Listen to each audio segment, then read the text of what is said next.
Okay, I think we can begin the second panel now, if that's all right.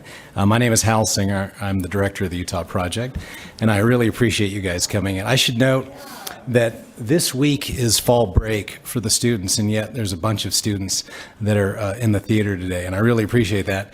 And some of them are mine, and as a result, when we get to the question and answer session, I think I'm going to, Oprah Winfrey style, bring out this microphone or some microphone and get some questions. Maybe I'll ask someone. Those are the rules. We're going to let the students kind of go to the front of the line. So with that, let me introduce the panel very quick, and then we'll jump into questions. Let's see, starting with Adam Gailey. Adam, how's everything? So Adam is a principal in the financial economics practice at Charles Rivers Associates, an economic consulting firm. And Adam's work is focused on issues related to the use of overdraft protection, indirect auto finance, redlining, and fair lending.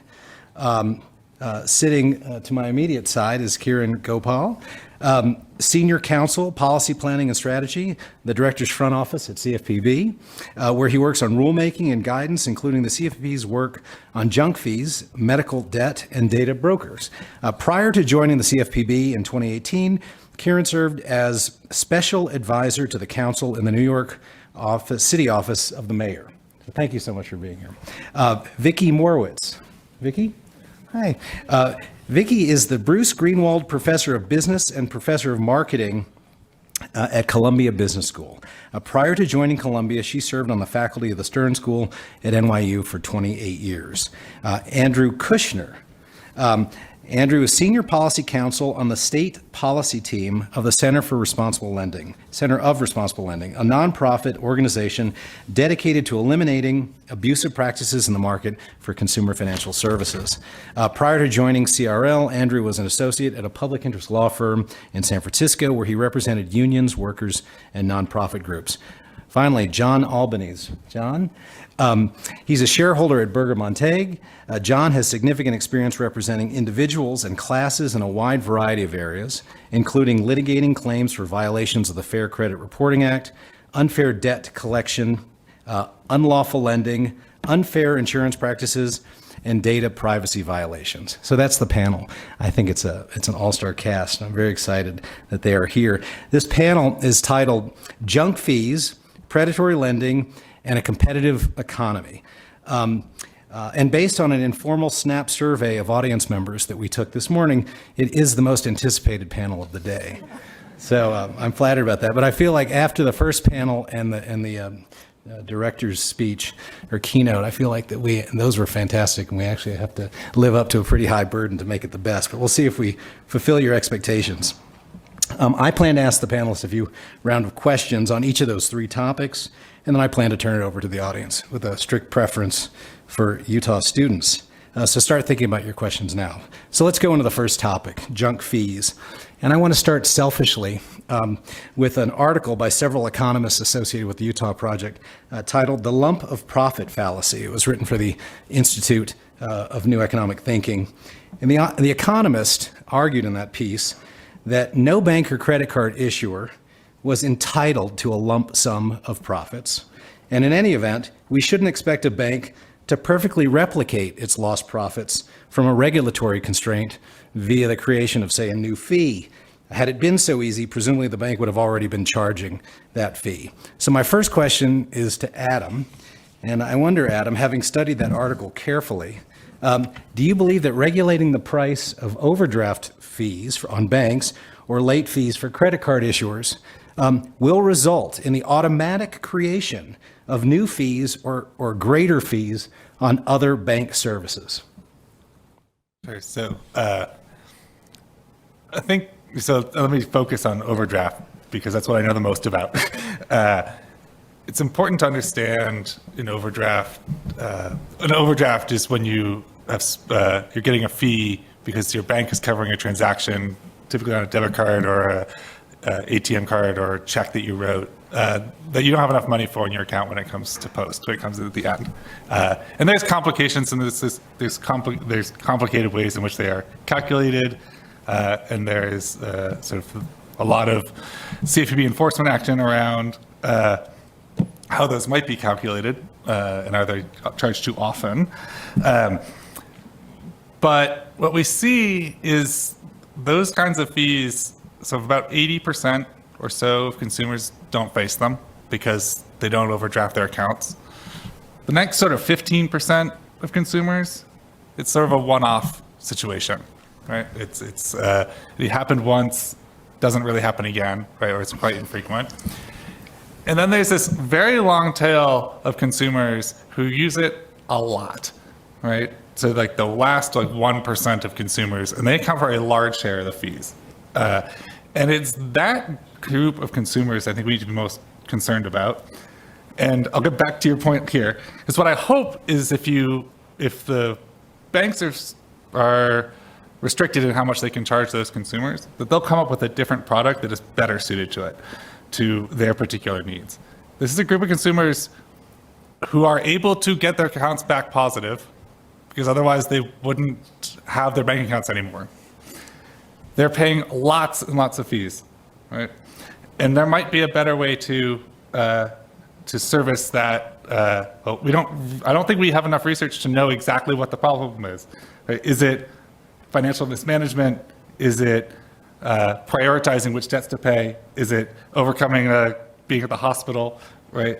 I don't think we know enough about that group to know what that product might be, but hopefully that's the group that I think I would like to see something new for. Okay, but if I could just pin you down. Yeah. I have some experience with depositions. I think what I heard you say, it would not automatically result in a new fee that would hit all comers, as some bank supporters are prone to attest. So, I think that there would be a new fees associated with whatever that new product is to serve that set of consumers. So you do think there would be a new fee? I think that there's going to be a new product, it's not going to be free. Okay. Anybody else want to weigh in on that? Do we think that squeezing one side of the balloon is necessarily going to cause the air to go somewhere else, such that the profits of the banks and the credit cards are going to remain constant? Go ahead, Kiren. Yeah, I think, we always hear, I think, about some of the parade of horribles that we might expect when we talk about a potential new fee. And I think, we saw this when the Card Act was being debated. We heard a lot about how this would ruin the credit card market, but, it didn't quite come to pass.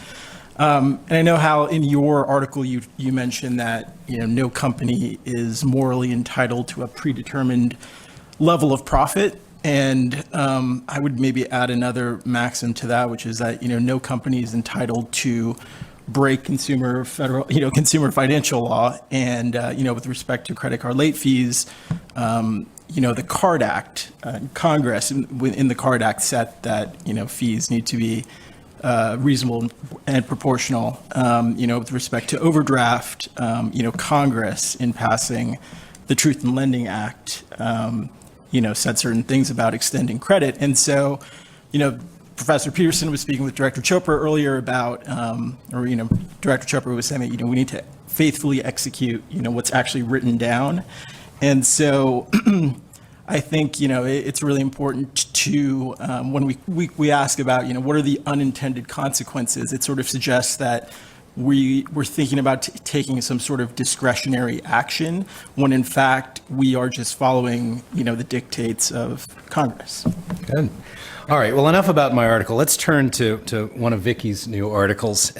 And Vicki is the co-author, along with some of her doctoral students, of a new article on drip pricing of optional add-ons in the context of air travel and hotels. I'm sure we've all experienced some of those in our life. And Vicki, my question for you is, how do tactics like partitioned and drip pricing impact consumers? And how do they impact comparison shopping in particular? Sure. Let me first define the terms. So my co-authors and I coined the phrase partition price to describe a situation where a firm decides to separate a price into a base price and then a mandatory fee or surcharge that you have to pay. It's not optional add-on.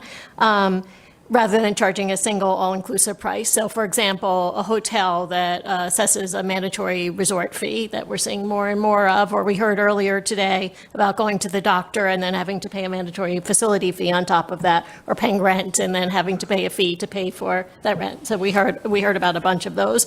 And in general, what research on partition pricing has shown is that when firms separate out mandatory resort fees, consumers tend to underestimate what their total cost will be, and in many cases that leads them to be more likely to complete the purchase.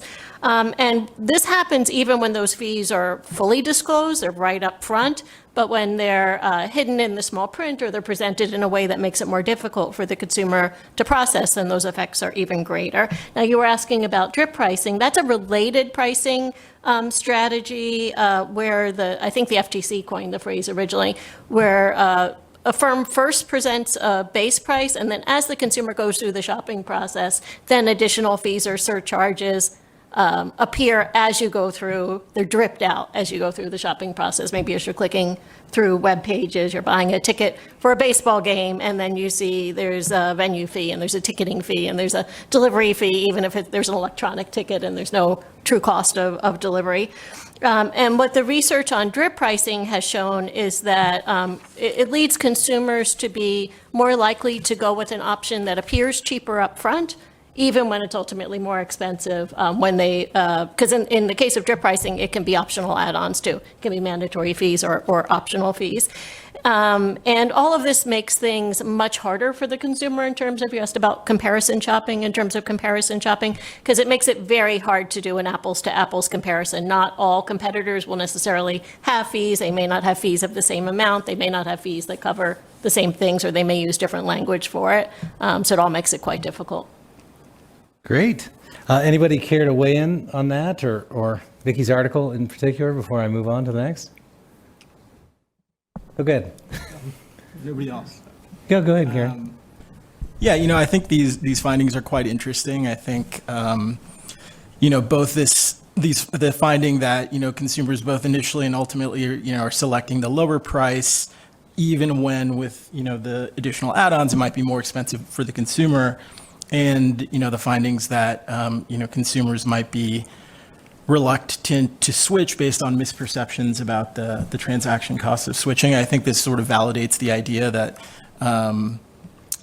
design is very powerful in shaping consumer behavior here. And the CFPB has done quite a bit of work, which maybe we can talk about later. One example is in the area of credit card comparison shopping, which I think flows from, some of Vicki's findings, which are quite interesting. Okay. I want to get Andrew involved a bit. So let me ask you this, Andrew. I want to see if there's any limiting principles for regulations on drip pricing. And do you think that all mandatory fees should be disclosed in the upfront price?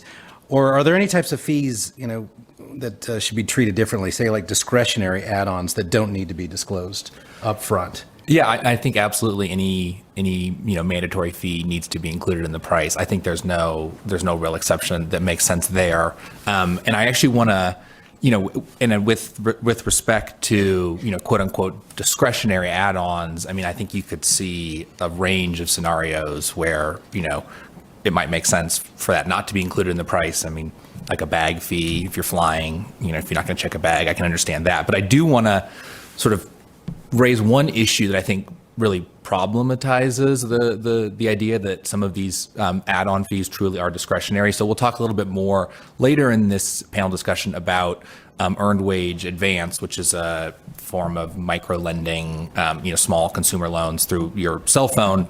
And but I do think there's a sort of junk fee element to that issue that I want to raise now, and I actually would love to get fellow panelists' views on.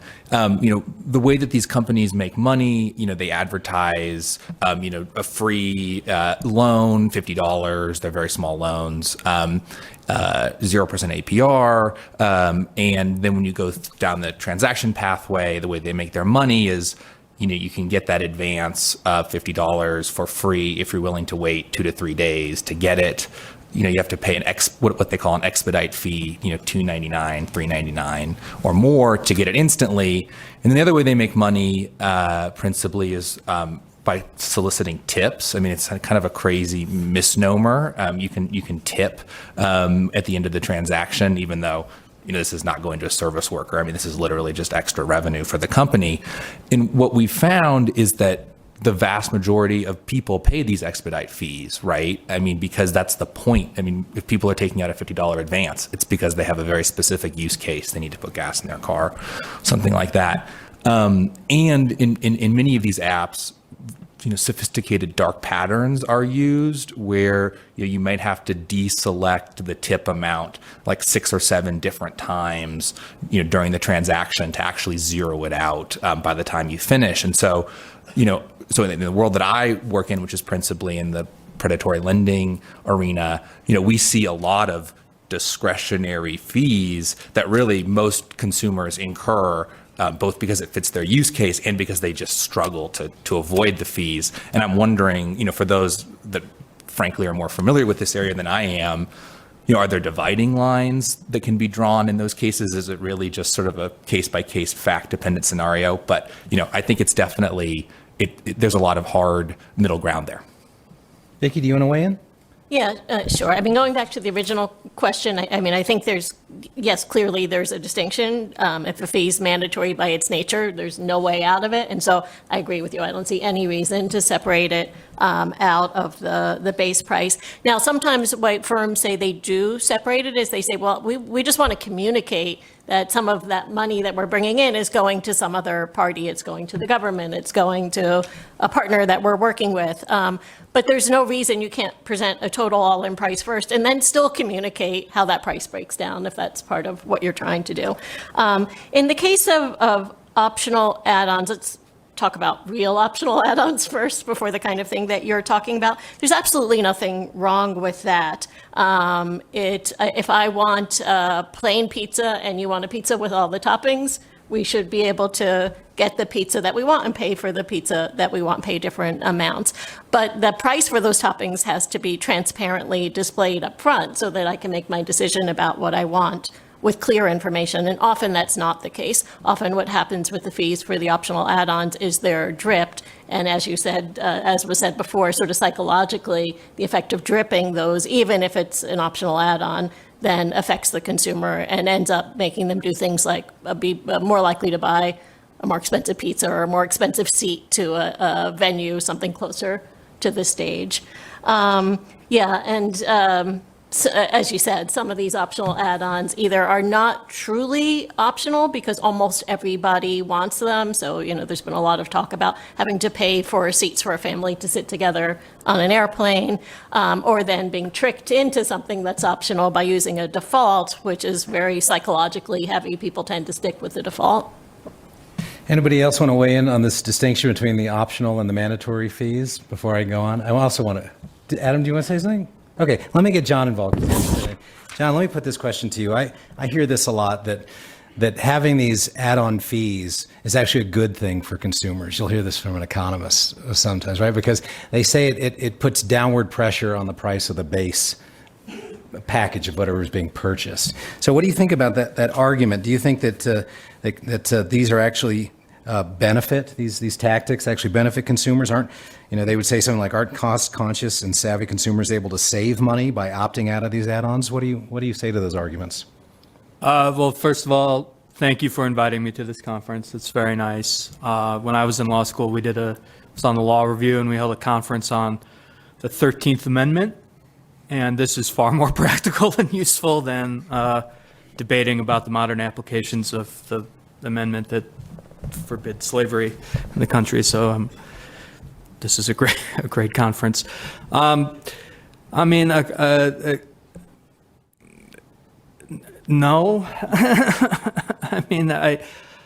I talk to ticked off consumers all the time, and what they feel like is, there's been some false marketing made to them or false representations made to them about how great this particular product is and how cheap it is. And then when they get into it, it's, well, I had to pay this fee to even have like a decent experience. And the one I always hear about is like something like Spirit Airlines, which is, a budget airline where all you're paying for is the seat and everything else is extra. And I think if they had advertised it more as, yeah, this is a crappy airline. You're going to have an unpleasant time. But if you only have this much money and you're not bringing any luggage and you don't expect a beverage or a napkin or even people to treat you nicely, go ahead and fly on it. But if you want like a better experience, you're going to have to pay some more money. But of course, they don't advertise like that. And sometimes you have to actually have that unpleasant experience before you realize that. And it's the same thing with like resort fees or some other things like that. It's like, yeah, it's just not transparent. Everyone kind of has a baseline expectation of what their experiences are going to be when they buy a particular product. They want these core experiences. And then when it turns out that to get that core experience, you're not getting this great deal that you thought you were so smart to find and sign up for, you're instead just getting nickel and dime to death. And it really ticks them off. And, it's sometimes very hard or complicated to switch plans once you've already gotten down the path. Adam, did you want to weigh in on this? Yeah, I'm just curious if, Vicki, you see the sort of reputational risk for the firms that participate in drip pricing, if you've seen any of them turn back, say like, look, it might work well in this short run, but in the long run, we're losing customers to our competitors who are more upfront. Yeah, I mean, I think the problem with your pricing is it's not only difficult for consumers, but it's also difficult for honest competitors who want to use all-in pricing. So there's been examples of firms trying to say, okay, we're going to do this right. We're going to be the all-in pricing leader that communicate that. But we consumers, our prices feel more expensive to us still because of these tricks. And so I think it's actually becomes quite difficult for a firm. Another thing is like, do we see a fee once, get tricked once, and it's like, okay, never again, now I've learned. The research says no. The research has shown that consumers are still susceptible to this across multiple purchase opportunities. Maybe the effects get a tiny bit smaller, but they don't go away. So if I hear your point, you're saying we can't rely on market forces or competitive forces to discipline firms because you actually get penalized by being good in the space. All right, let me take it to Kiren now. This is a three-parter. I'm going to combine two questions with you, but it's all on the same subject, and I can go back if you forget. So why did the CFPB issue the credit card rule and propose the overdraft rules? How do these rules connect to the CFPB's overall philosophy on junk fees and competition? And my last follow-up, and I'll ask it again if you forget, is if you can give us an update on the status of any of the challenges to the credit card rule.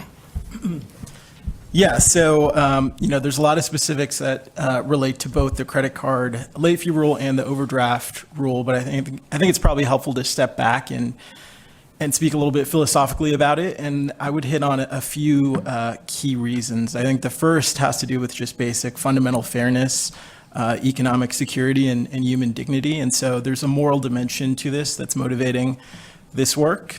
The second thing I would say is that, as to, Vicki was just speaking to this, when the prices are hidden, when they're opaque, it's anti-competitive because you can't shop around based on the, hidden price. And that also hurts, competitors, potentially honest players who are trying to, give consumers the actual accurate price up front. And then third, I would say that, sometimes, not always, but, sometimes there's no actual service that's being provided in exchange for the fee. And so, we want companies to be innovating on providing quality financial products and services, not innovating on how to, come up with a new junk fee. And, we actually see that there are industries, there are actually companies that are solely dedicated to helping other companies come up with the best ways to, and they put this euphemistically in terms of like ancillary, revenue or, revenue maximization, but it's really, there's something very offensive about that when there are, business models designed on this kind of junk fee extraction. And so, that's why we've been taking action, not just on credit card late fees, not just on overdraft fees, but also, on non-sufficient fund fees, on, fees that are sometimes charged to consumers when they're just requesting very basic information about their bank accounts. Right now there's a big discourse, I think, in this country about housing affordability and supply. And, I think if you're fortunate enough to be able to afford and purchase a home, you'll also have to contend with rising closing costs. And so that's another area that we are turning to as well. We recently asked the public to weigh in on, increases in things and credit report fees that are associated with closing. And so, there are a number of key motivating reasons there. And I know, Hal, you wanted me to speak to the actual challenge. Correct. Yeah. So, as to the challenge itself, I'm limited in what I can say there, but I can give you an update on the status, which is that the rule is currently stayed by order of the Northern District of Texas. And, the court had stayed the rule on the grounds that under the Fifth Circuit precedent at the time, the CFPB's funding was unconstitutional. Now, of course, since then, the Supreme Court has reversed the Fifth Circuit precedent, and the Supreme Court ruled that the CFPB is indeed constitutional. And so the CFPB has moved to lift that stay of the rule, and so that is fully briefed. The district court is also considering a motion to move the case to DC because venue is not proper in the Northern District of Texas, and so we're waiting a decision on that. But I would say that the reason that we are interested in having this resolved pretty quickly is because this has real world concrete impact for people. And the credit card late fee rule, as Director Chopra was mentioning, it would, I don't know if you mentioned this specifically, but, it would reduce the typical fee from $32 to $8.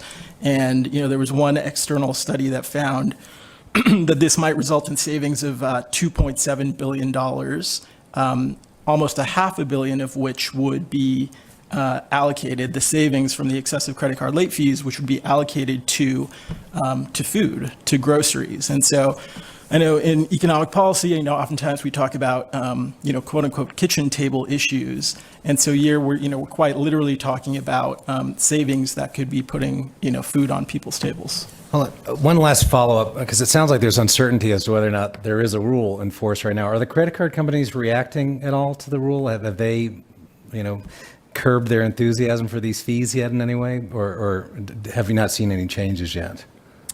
Well, yeah, because the rule is stayed, they're not, proactively Robbing? Yeah. Okay. But all right. We're gonna.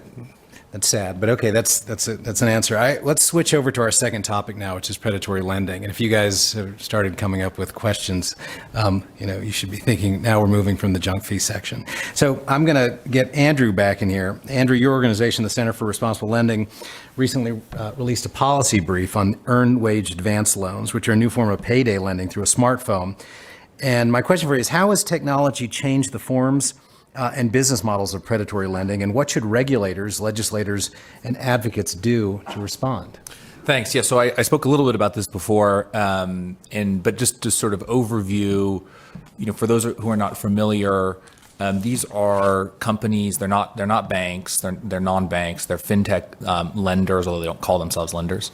That essentially purport to advance a worker their earned but unpaid wages. So their stated, reason for being is that we usually get paid on a at least biweekly cycle here in the United States, and it's tough for a lot of workers to make it to payday, and so these companies, the major ones, Bridget, Earnin, Dave, MoneyLion, if you've heard of them, you download an app on your smartphone, you give it access to your bank account like through a Stripe portal type thing. Some of them are integrated into employer timekeeping systems, and they have partnerships with employers, but many of them are just employee facing only. And, they purport again to verify that you have wages that you have earned, but have not been paid. But really what that means is because they have access to your bank account, that they see that Target is paying you, $1,200 or something every 2 weeks. And, they're essentially lending against that. And so we view this really as the new frontier in payday lending, in particular because when you look at the cost of credit relative to the size of advances that consumers are taking out, these are extraordinarily expensive loans. Borrowing, the average amount that someone borrows is like $78. And if you pay, $4 to get access to $78 over a 10-day period, that's about a 300% APR loan. So, squarely in payday territory. And indeed, the California financial regulator got data from the industry and looked at average APRs, and it across the industry, it's in the 300% APR range. And that's concerning because consumers aren't just using this sporadically, right? I mean, the person who is needing to avail themselves of this product is someone who's having trouble making ends meet. And especially if they're taking out these loans, paying the expedite fee, which really just leaves them with less in their bank account come payday, they're only falling further and further behind. So on average, the California state regulator found consumers took out 36 of these loans a year. So you're talking about, on average, almost every pay period. What's happening is, unfortunately, fighting payday lending is, one of the core issues and real focuses of my organization. And what's happening is, unfortunately, very similar to what happened in the 1990s when basically payday lenders showed up, and as Director Chopra was talking about on the last panel, with an argument that essentially is a regulatory arbitrage argument. They're saying we're not making a loan. We're just, the way you get a payday loan, you sign a future dated check, and they promise not to cash it, until the date on the check, which is on your payday, and you get the money in exchange for that. And the argument the industry made was, we're not making a loan, we're just deferring cashing your check. And there were sort of battles about that, and where we are as a country, because we really do have principally state level regulation of the substance of credit products, right, in this country. This is like federalism in action. The federal government regulates things like the Truth in Lending Act that provide disclosures to consumers. But when you talk about like how much credit products cost, payment schedules, things like that, that is at the state level. And you've really seen states go in two different directions on payday lending, with certain states banning it, certain states allowing it. And you're seeing the same thing with earned wage advance today, where lobbyists from the industry are going across the country, getting essentially the same type of accommodations or exemptions in state credit codes to be able to operate. So, to take the last part, Hal, of your question, what should legislators and regulators do about this?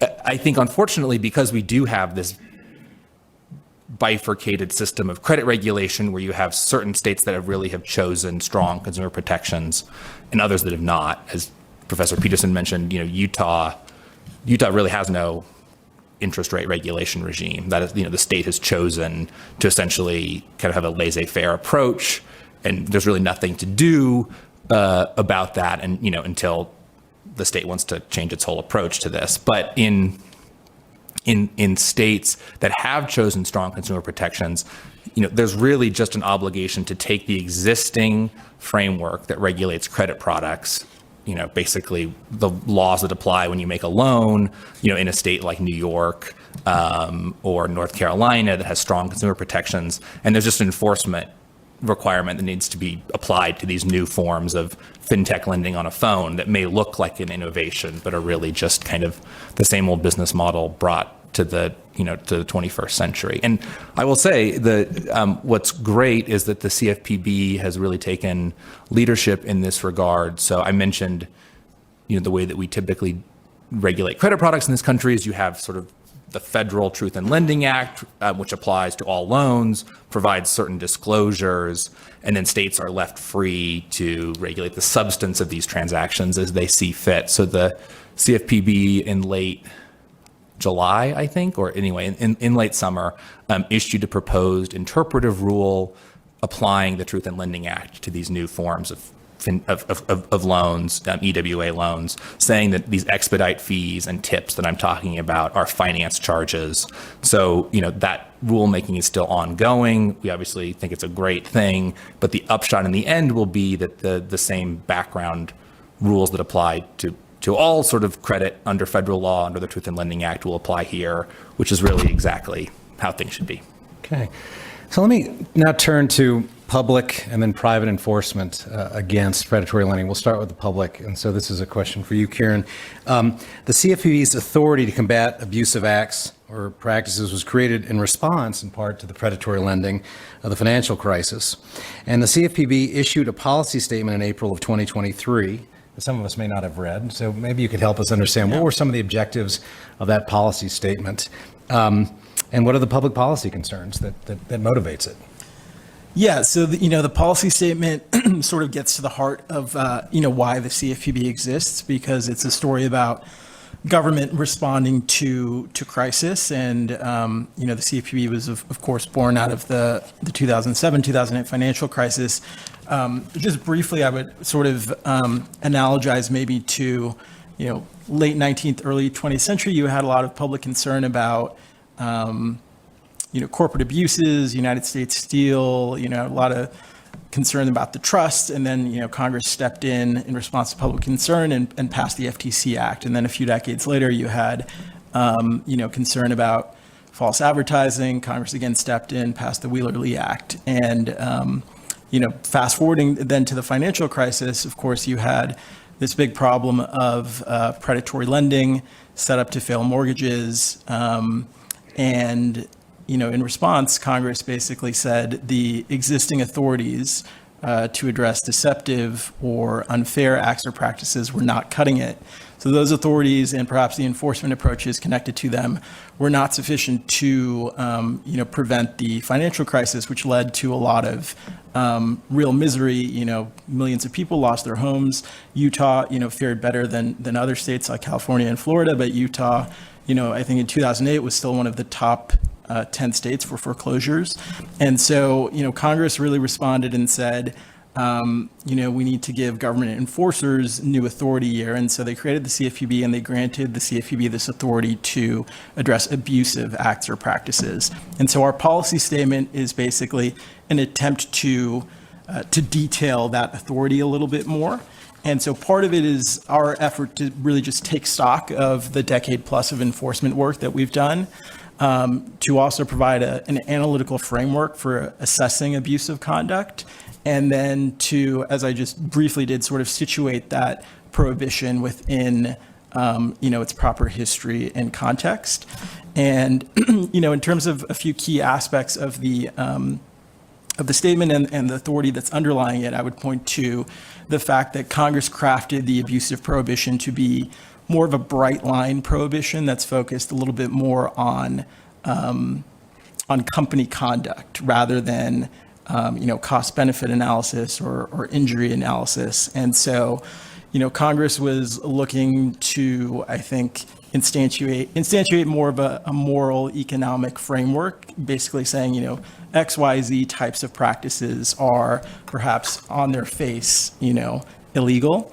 And so, we're looking closely, continue to look at the area of, predatory lending, deceptive design, relationships that consumers have with companies that they can't choose. So credit reporting companies, student loan servicers, so on and so forth. So, there's a lot of meaty stuff in the policy statement, and I hope that just gives a brief outline. All right, so that's the public angle. John, I want to turn over to you now in terms of private enforcement against predatory lending, and what are some of the biggest obstacles for private enforcers in this field?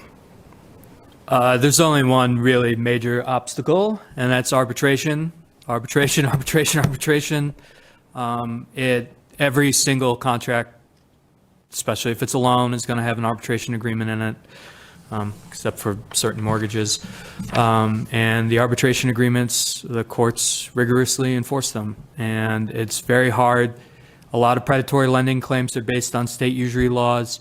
They're RICO claims. They require a lot of resources to gather the evidence to prove. A lot of people are running very sophisticated schemes where it costs thousands or hundreds of thousands of dollars out of pocket in order to gather the evidence necessary to prove the case. And you just can't do that in arbitration, especially in individual arbitration, if you're a private enforcer. And we have found some ways around arbitration. Others, we've done mass arbitrations where you gather, a few thousand consumers and initiate arbitration proceedings and use some of the fee structures that are present in many arbitrable forums to gain leverage over the companies to try to make changes. But these companies are simply responding by making arbitration harder to access. So like all the earned wage advance companies, if you look at their arbitration agreements, I assume they were all written by the same law firm. They have pre-dispute arbitration requirements where the consumer has to have a Zoom meeting with the company about whether they violated the Truth in Lending Act. And this Zoom meeting has to be at least 30 minutes long. And then only then can you maybe go to their special arbitration forum, which has a ridiculous fee structure and is not faster or cheaper or anything than going to court. So the continued enforcement of mandatory arbitration agreements is the biggest hurdle to it. And how does that get fixed? Is that through an act of Congress? What's the solution? Well, the CFPB had a rule that got overturned by Congress that would have eliminated arbitration agreements from many of the credit card agreements, I believe. But really, the Federal Arbitration Act needs to be amended at this point. Before we leave you, I'm just wondering if you're willing to name some of the worst predatory lenders out there and what makes them the worst in your opinion. Oh, absolutely. That's my favorite topic.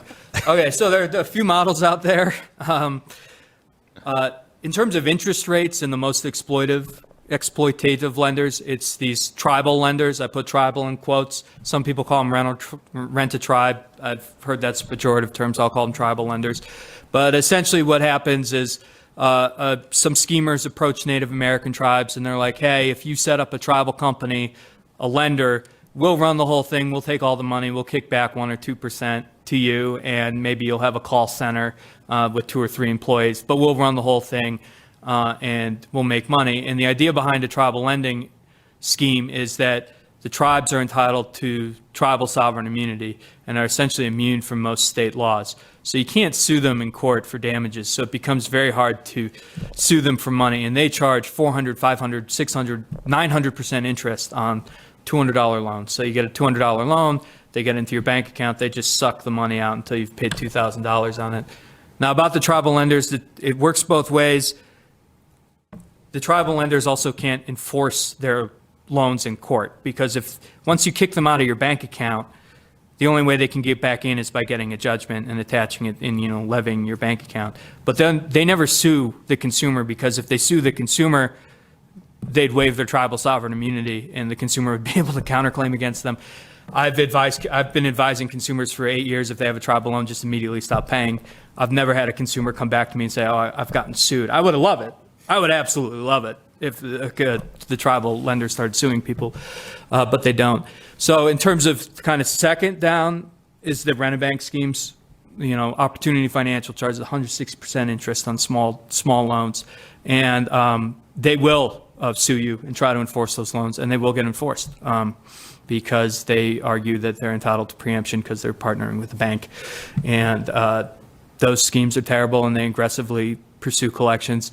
And then just one last one, which is not as prevalent as it used to be, thanks to some actions by the New York AG, was merchant cash advances. These are loans made to small businesses, but they don't call them loans. They're called factoring or whatever. It's essentially you repay the loan by they get a piece of your future revenue in the business.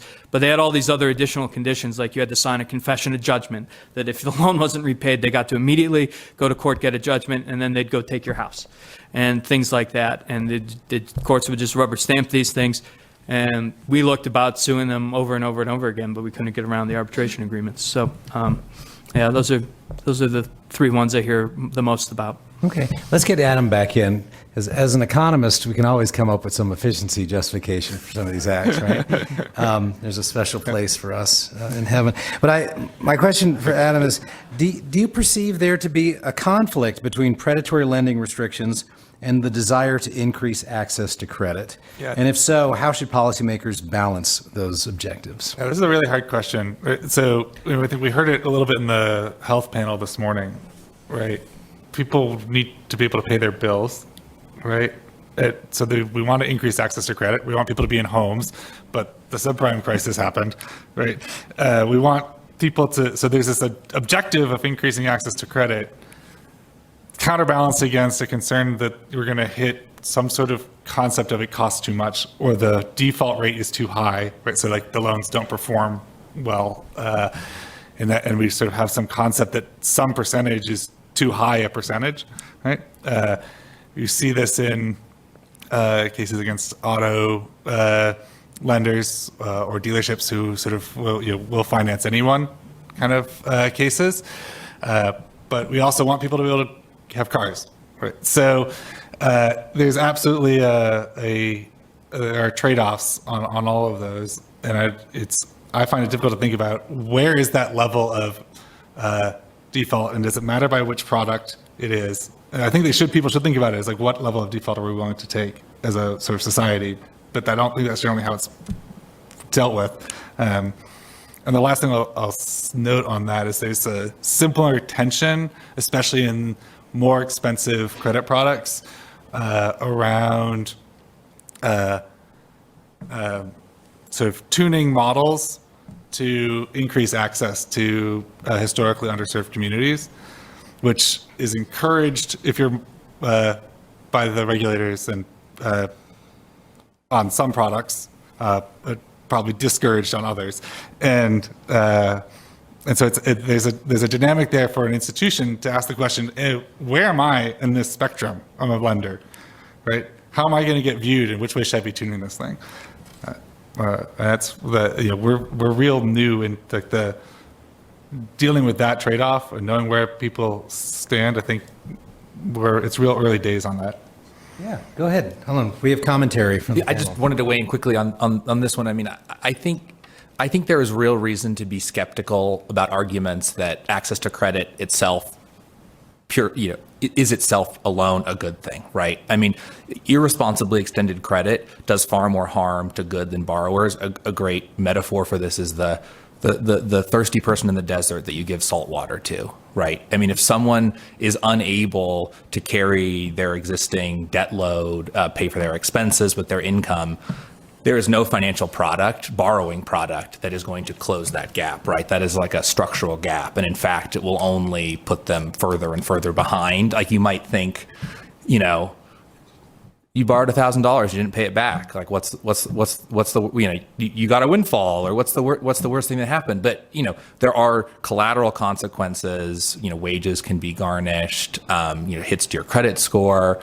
And so, you often hear predatory lenders say, what's going to happen? People need credit, if we're not on the marketplace. And as John said, with respect to like OppFi and some of these rent-a-bank lenders, I mean, they charge 160%, and they need to charge 160% APR on their loans because their default rate is so high. Their net charge-offs are like a third. They charge off a third of their loan volume and don't actually get paid back. So to cover those losses, they need to make their loans really expensive, right? And that is just not, so you hear the argument, access to credit, we need to price these expensively to offer them to people, but they're really not doing any consumers any good.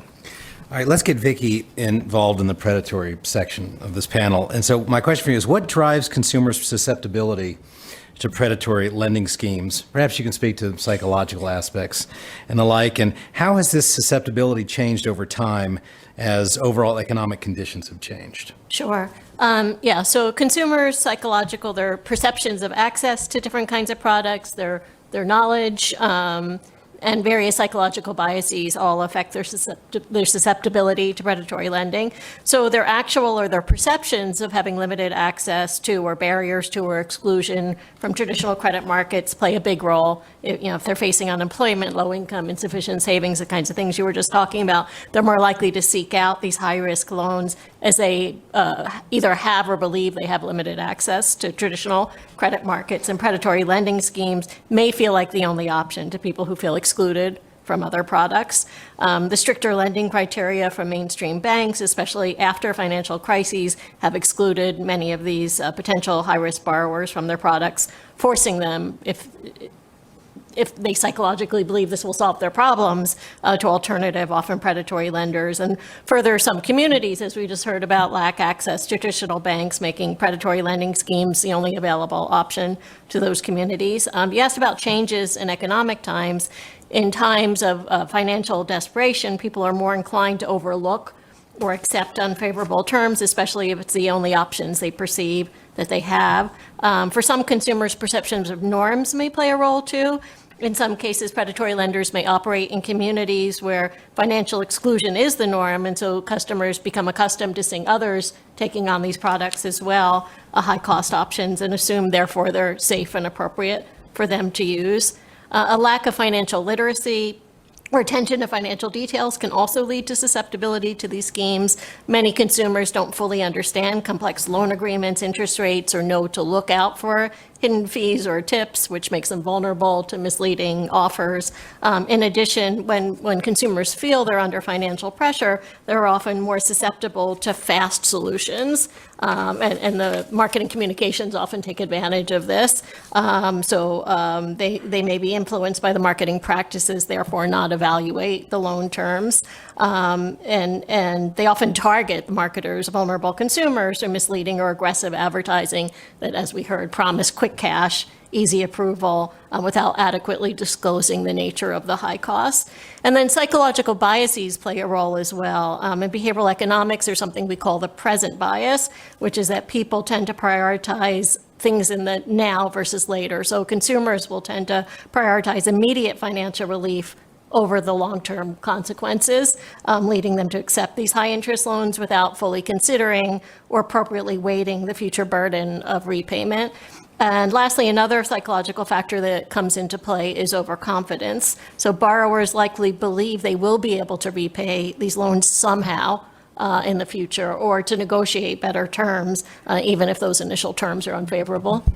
And Andrew, you want to weigh in? Particularly, what's changed over time that made people perhaps more susceptible than they were? Yeah, I mean, I think there's a macro answer to this, and then I want to just talk about an interesting recent example that is, I think, illustrative of the problem and very concerning. I mean, I think that stats are a little bit all over the map on this, but I think there's sort of general consensus that many Americans are really struggling to get by, right? I think you see stats like half of Americans couldn't handle a $1,000 shock expense, or a third of Americans couldn't handle a $400 shock expense. And especially in the last couple of years with inflation, although it's moderated as high as it's been, and wage growth not keeping up, you really see people having to turn somewhere to try to close that gap. And unfortunately, for many of them in states that don't have strong usury protections, it's all too easy to take out $300 in quick cash. But you'll pay $360 to get that money in 2 weeks, and that's only going to set you further and further behind.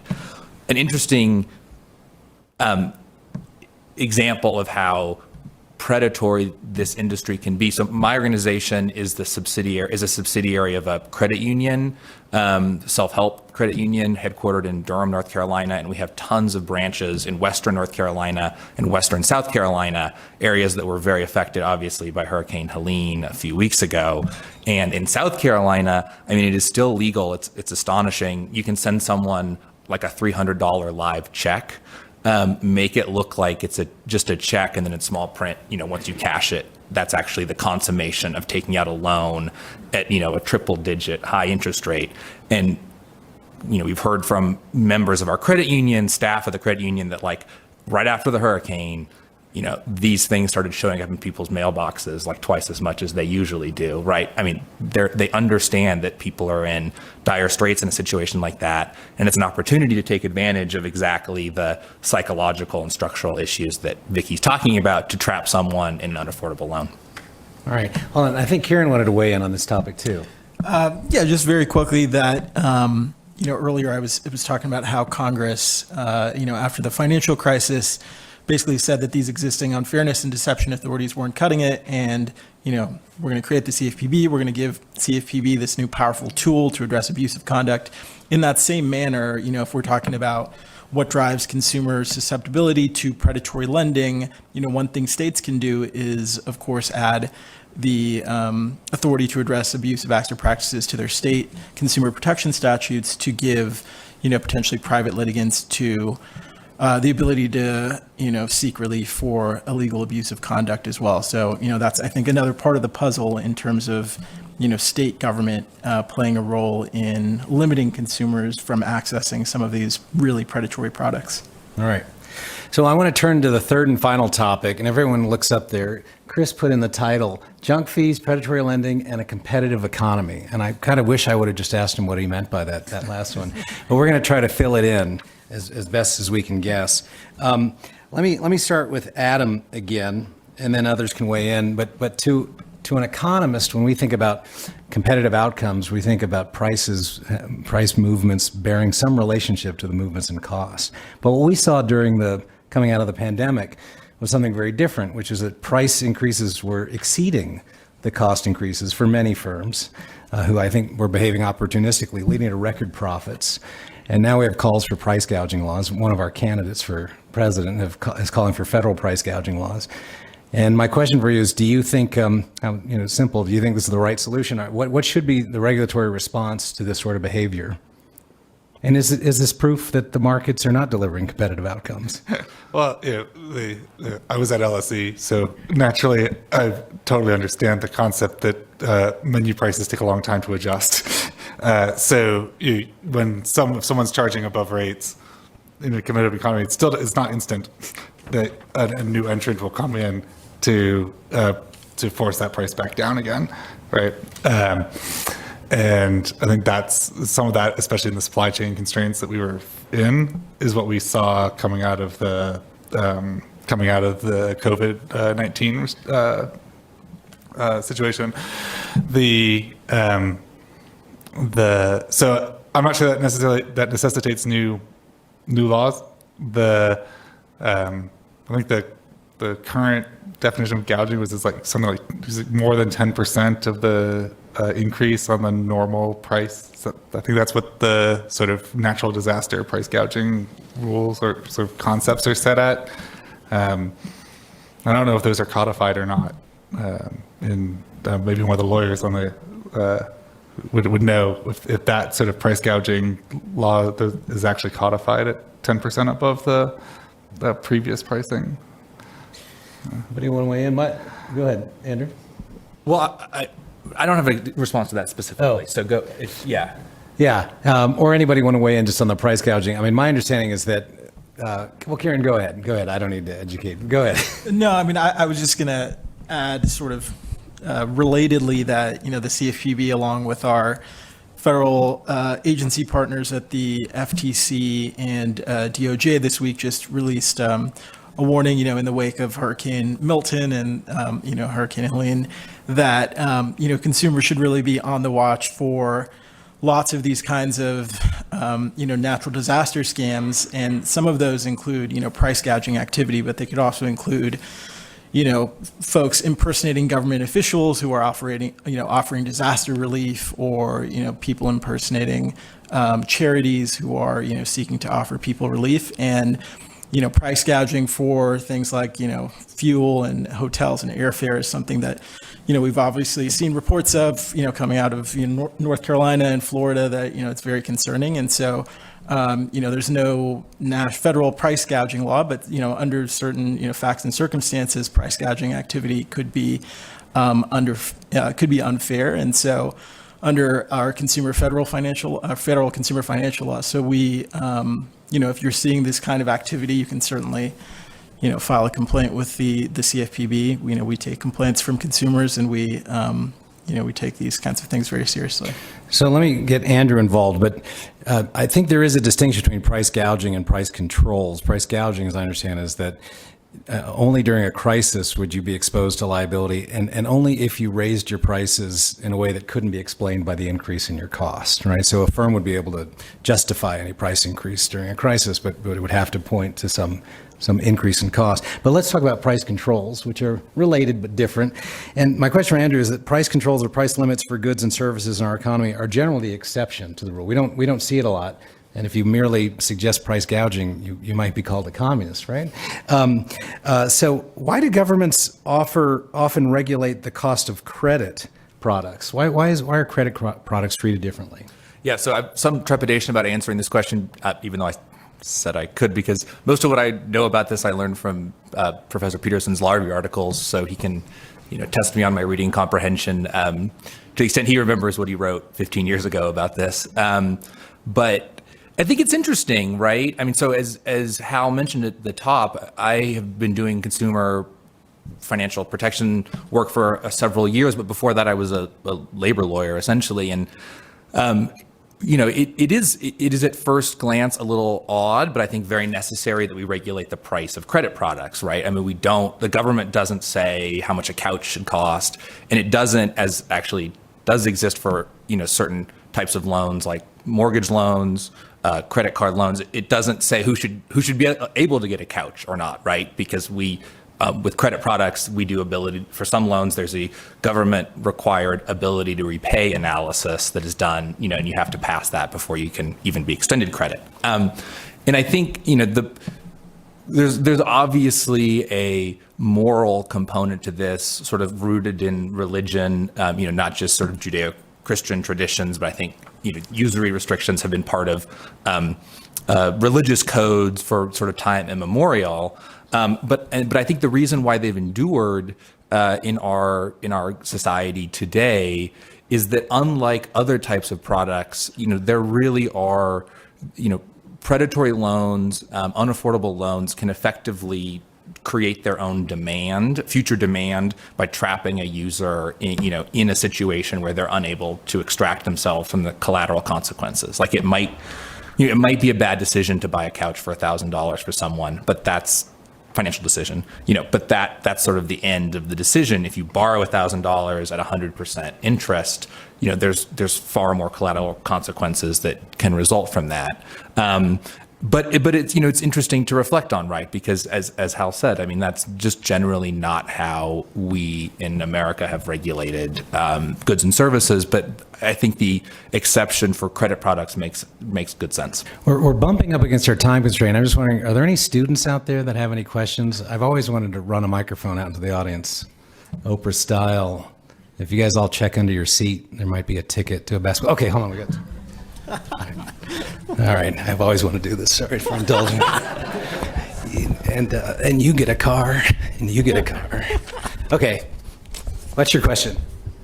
Yeah, so how can the CFPB more effectively use its regulatory powers to crack down on junk fees and predatory lending, especially in industries like banking, credit cards? We talked about payday loans, usury rates, stuff like that, while ensuring the enforcement and rulemaking focus is on the most harmful practices without stifling smaller financial institutions or undermining competitive or a fair marketplace? Yeah, so that's a great question. I think part of the title of this panel is about the CFPB's abusive practices is in the title of this panel, and of course, we just last year issued this policy statement on abusive acts or practices. So I think in terms of what new kinds of junk fees the CFPB could look to address, I think the abuse of authority provides some really powerful basis for assessing potentially harmful junk fee conduct, and that's because there are parts of that authority that I think, as I spoke to you earlier, focus on how when a consumer is sort of stuck in a relationship with a company, the company can take advantage of that, the consumer's inability to leave, to potentially charge them, fees that, are not actually in exchange for a service. And so, earlier we were talking about, credit reporting companies, loan servicers, debt collectors. The CFPB has taken action against this company, JPay, where they had an exclusive contract to provide people who were returning from prison with their own money back, and because that company had an exclusive contract, they were able to take advantage of that to charge fees. So anyway, it's a long way of saying that there's, tools in our toolbox that provide a basis for, looking at what the next, potentially harmful junk fees might be in terms of mitigating impact to financial institutions. The CFPB engages quite a bit with, regulated entities through, our supervision activity, through, our CFPB officials meeting with regulated entities as well. And so we're always, on the lookout for how to balance, our approach. All right, we're bumping up against our time, and I know I'm standing in between you and your lunch right now. It's not a safe place to be. But I'm going to do 3 questions, each with 1 minute. Okay, we're going to go 3 minutes over, and Chris can yell at me afterwards. And the first question is to John. John, an economist might characterize some of the markets that we're talking about today as aftermarkets, where you kind of start going down a channel with one provider for a primary good, and then you're presented with a new fee at a new price in the aftermarket. Can we count on competition in the primary markets to ensure that we get competitive outcomes for these aftermarket goods? Not an economist. My undergrad degree was in political economy at Georgetown, which involved taking entry-level economics classes and entry-level political science classes in one crossover class. I liked it because it was all entry-level. But I think to answer that question, you just have to look at how they're marketing their products. I mean, the banks and all these big companies, insurance companies, they're not marketing it based on aftermarket products. That's not how consumers are making decisions here. They're making decisions about what services they expect from their insurance company or what they normally expect from their bank. So until I see them actually competing on these aftermarket products and how they're trying to attract consumers, it doesn't seem like the answer there. All right, let me do a quick one with Vicki. We're trying to figure out why Chris put competitive economy in the question there. And so one guess is that what if we just had no regulations in the space and we allowed firms to price however they wanted to for these products in the aftermarket? What would be the impact on competition? Okay, so here's the thing. Firms, Director Chopra talked about this in his remarks. Firms should be competing on their products and on their actual prices. Competition shouldn't be around tricks like hidden fees or the type of consumer who would be impacted by those tricks or their sophistication or their willingness to pay. There's nothing wrong with add-on fees for discretionary services or even aftermarket services, as long as they're real services that provide real value and the consumer is informed and understand the information is provided in a transparent way, and the consumer has a real choice about whether they want to opt in and pay for that value or not. That's what's required for fair competition, as opposed to competing based on those tricks. Okay, and Kiren's going to get the last word here. What do you think Chris meant by putting the word competitive economy in the damn title?